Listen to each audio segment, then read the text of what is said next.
Recently, I stopped rating every book that I read on Goodreads, and today I'd like to explain what led to that decision for me and how it's honestly changed my experience of reading for the better. Now, despite what I'm probably going to title this video, I'm not actually making a case for this. I'm just kind of sharing why this works for me. And I do want this more to be just kind of like a dialogue because I'm processing my own thoughts on the matter as we speak, and I'd love to hear input from other people. Also, don't forget my upcoming novel, A Song at Dead Man's Cove, is coming this June 2025. It's a gothic horror novel, my second that I will have published. So if that sounds like it's up your lane, make sure you subscribe to my email newsletter so that you can be alerted as soon as it's out.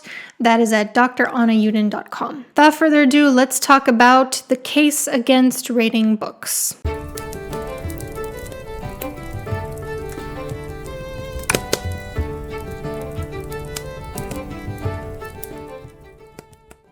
So let me just share first why I made the switch, why I decided to stop rating every single book that I read. Essentially, I think it can be boiled down to I was tired of trying to balance my subjective experience of the book with its objective merits. So at the time, I had actually just finished reading Teal Swan's book for a YouTube video, and I didn't want people who follow me on Goodreads to think that I just read it for fun or that I condone everything in it because, like I mentioned in my video on that book, there were some things that I thought were pretty harmful. But at the same time, I wouldn't have given it a super low rating either because for the most part, I think the book was fine. And so I felt weird about the idea of giving it 3 stars when that kind of makes it sound like I'm saying, it was pretty good, you might like it. When in reality, like I talked about in the video on this book, I've had some pretty serious concerns with the book. So I just marked it as I've finished reading this book without giving it a rating. But there were other books too, like fiction books. There would be certain books that just put me in like a reading slump.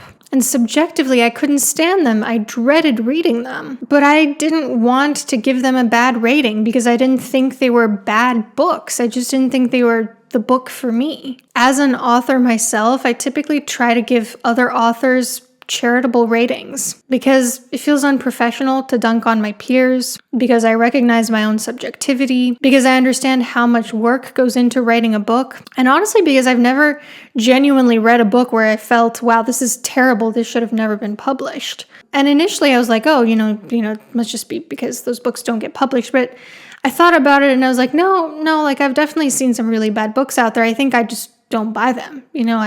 I do a good enough job of screening books that they don't end up on my bookshelf. So let me really quickly just walk you through what my rating system is for fiction. For me, 5 stars is if I loved this book so much, if it's up there with my all-time favorites, it has all the elements I need to keep me enjoying it throughout. 4 stars is more like, I liked it, I didn't love it for whatever reason. Maybe it didn't necessarily have all the elements that make me love a book. 3 stars for me means it was okay. It was definitely not for me. I probably didn't enjoy it very much. I may have dreaded reading it at times, but I wouldn't say it's a bad book. It's probably a book for a different type of person. 2 stars or 1 star, I honestly can't ever remember giving fiction any 1 or 2 star ratings, because I don't usually pick up terrible books. And even when I do hate a book, I can just recognize that this book was not for me personally. It's not usually that it was terrible. Can you kind of see how this rating system is pretty generous? How you have to do something really awful as an author to get less than a 3-star rating for me? And then this is my rating system for nonfiction books.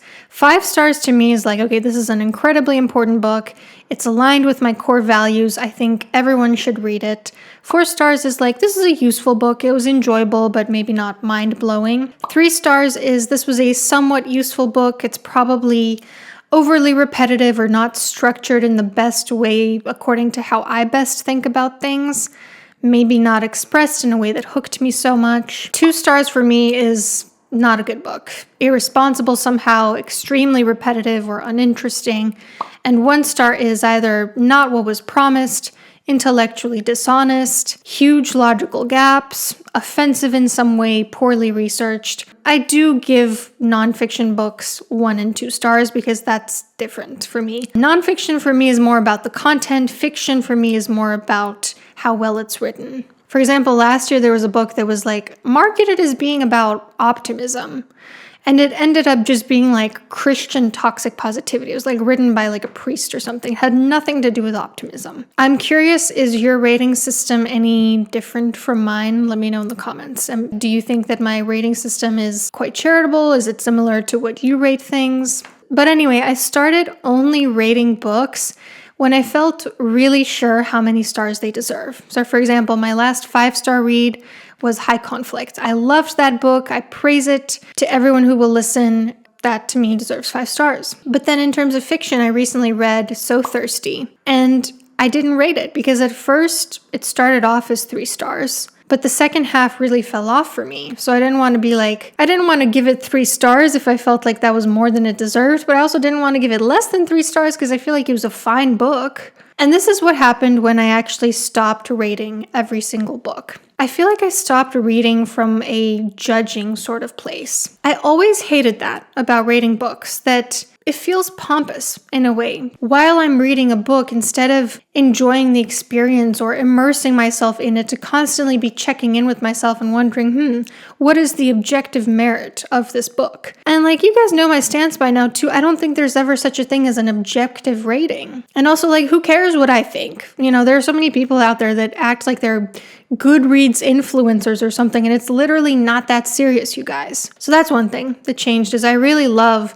not having the pressure of like needing to decide, needing to be some sort of arbiter of what makes a good book. The second thing that changed is that not rating every single book allows me to feel more confident in my subjective reality now. I no longer feel the pressure to say like, well, yes, this is a 3-star read because it's technically got nothing wrong with it. I can just tell people in real life, I fucking hated this book. It put me in a 3-week reading slump. I dreaded reading it every night. And I don't need to announce that subjective reality to everyone. I don't need to hurt the author's feelings by saying it publicly. I can maintain an air of professionalism about it too as an author myself. I think sometimes it's tricky to figure out where to draw that line as an author. I think sometimes people forget authors are not just authors. We're also readers, often very passionate readers. And we also have a right to express our reading opinions. So it's kind of like a balancing act when you're an author. It's like, do I want to be really professional as an author, or do I want to be authentic about how I felt about this book? And the line that I draw for myself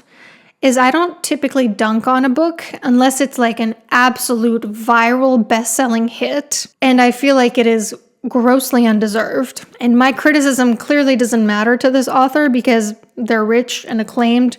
They won't be any worse off because some rando stranger on the internet didn't like their book. But if it's not that, if it's not like a really viral book that I think is really bad, I typically try to keep it pretty constructive. I usually give feedback on how I think a book could be improved, whether it's 5 stars or 3 stars, honestly. And this also allows me to maintain my passion for the books that actually roused my passion.